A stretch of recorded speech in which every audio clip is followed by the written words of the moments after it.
A través de un estudio médico, un grupo de especialistas intenta explicar el padecimiento al que fue sometido Jesucristo antes de morir en el madero. Castigo deshonroso que asignaban los romanos a los peores criminales y que Jesús aceptó como expiación para todos nosotros. Con 33 años de edad, Jesús sufrió el castigo más cruel y abominable, ocasionándole una muerte lenta y extremadamente dolorosa, padeciendo al menos unas 18 horas. De acuerdo con el estudio, cuando Jesús suda sangre en el huerto de Getsemaní, descrito en el libro de Lucas 22:44, experimentó un suceso llamado hematidrosis, que normalmente se produce cuando hay un gran sufrimiento psicológico. En algunos casos, la ansiedad severa provoca la secreción de químicos que rompen los vasos capilares en las glándulas sudoríficas, emanando mezclas entre sudor y sangre. La madrugada en la que Jesús fue arrestado, ya debilitado por lo que le habría sucedido en el huerto, fue llevado ante Sanedrín y Caifás, el sumo sacerdote. Fue golpeado por los soldados, quienes le pusieron una venda en los ojos para burlarse de él, le escupían y le abofeteaban. Para este entonces, a raíz de los golpes, ya su rostro empezaba a hacerse irreconocible debido a la hinchazón.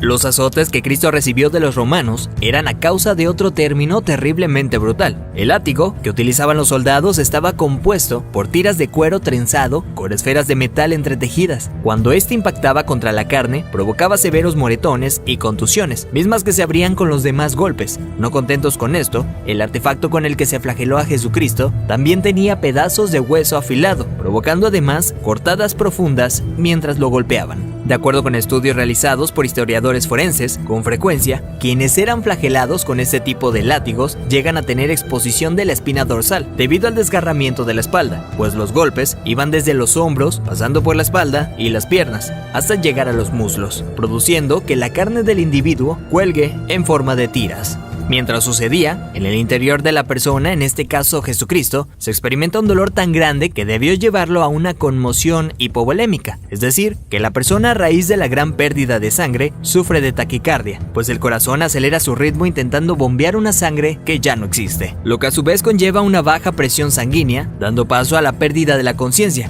Al mismo tiempo, los riñones dejan de producir orina para mantener el volumen restante. Las personas empiezan a sentir una sed intensa, como reacción del cuerpo para intentar reponer la sangre perdida.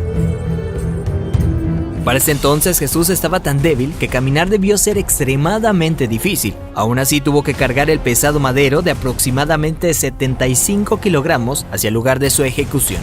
Durante el trayecto, nuestro Señor fue humillado, escupido, despreciado por la multitud hasta que se desplomó. Evento que sirvió para que un soldado romano le diera la orden a Simón que llevara el madero un tiempo por él.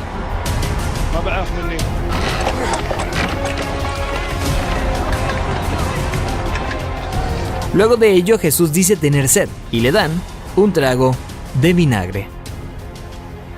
Los criminales condenados a esta pena eran amarrados. No obstante, a Jesús le clavaron de forma horizontal, con las manos abiertas. La viga llamada patibulum aún no se había unido al madero, colocado de forma vertical permanente. Los clavos que se usaban para este hecho eran de entre 13 a 18 centímetros de largo, afilados en punta, con el objetivo de que éste atravesara el nervio mediano. Al romperse ese tendón y poner las muñecas clavadas, Jesús fue forzado a utilizar todos los músculos de su espalda desgarrada para poder respirar.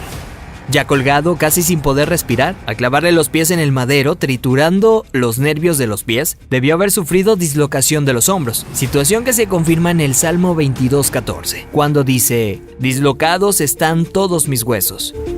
Lo siguiente es una muerte lenta por asfixia.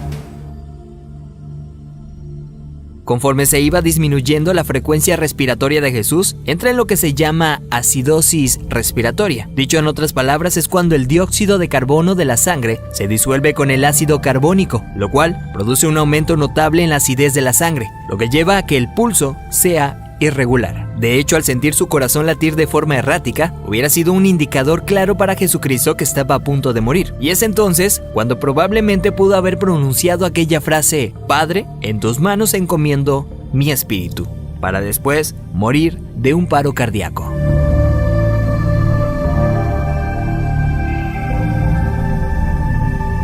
A diferencia de otros crucificados, los huesos de Jesús no fueron quebrados. Esto lo hacían para evitar que las personas que pasaban por esto subieran las piernas hacia arriba y con estas se ayudaran para poder respirar. Así, la muerte era rápida en cuestión de unos minutos. Sin embargo, Jesús no pasó por esto, y se sabe porque en registros romanos, hallados años después, soldados describen el hecho, confirmando lo que ya estaba predicho en el Antiguo Testamento acerca del Mesías, donde se menciona que ningún hueso será quebrado. Salmos 34:20. Según dichos registros, un soldado romano clavó en Jesús una lanza en el costado derecho para confirmar su deceso. La lanza penetró el corazón, por tanto cuando sacó la lanza, del orificio salió un fluido claro como el agua, seguido de un gran volumen de sangre, tal como lo describe el apóstol Juan en su Evangelio, testigo presencial de los hechos.